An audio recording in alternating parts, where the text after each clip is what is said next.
আমি স্পেশালি আজকে সালাউদ্দিন ভাইকে ধন্যবাদ দিই, কারণ উনি বলেছেন যে ওনাদেরকে নাকি ধন্যবাদ দেওয়া হয় না।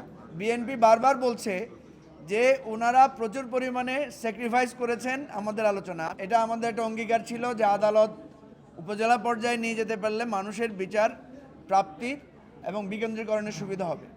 তো সর্বশেষ যখন বিএনপির সালাউদ্দিন আহমেদ বক্তব্য রাখলেন, তখন আমরা দেখলাম যে উনি নাটকীয়ভাবে পুরো বিষয়টাকে প্রস্তাব যেভাবে দেওয়া হয়েছে সেটাকে উনি ব্যাখ্যা করে উনি এটাকে সমর্থন দিলেন।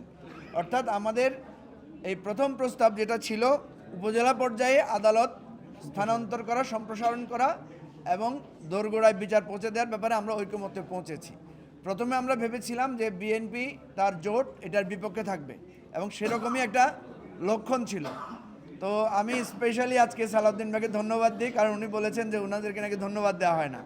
তবে একটা কথা, বিএনপি বারবার বলছে যে ওনারা প্রচুর পরিমাণে স্যাক্রিফাইস করেছেন আমাদের আলোচনা। আমি যেটা বলেছি সালাউদ্দিন ভাইকে ধন্যবাদ দিয়ে যে বিএনপি 31 দফায় এই উপজেলা পর্যায়ে অর্থাৎ বিকেন্দ্রীকরণের কথা ওনারাই বলেছেন। সুতরাং ওনারা বরং স্যাক্রিফাইস করছেন না, ওনাদের আলোচনাটাকে আমরা করছি এবং আমরা এটাকে সহযোগিতা করছি। পরবর্তীতে যে আলোচনাগুলো হবে সেটা আপনারা শুনবেন।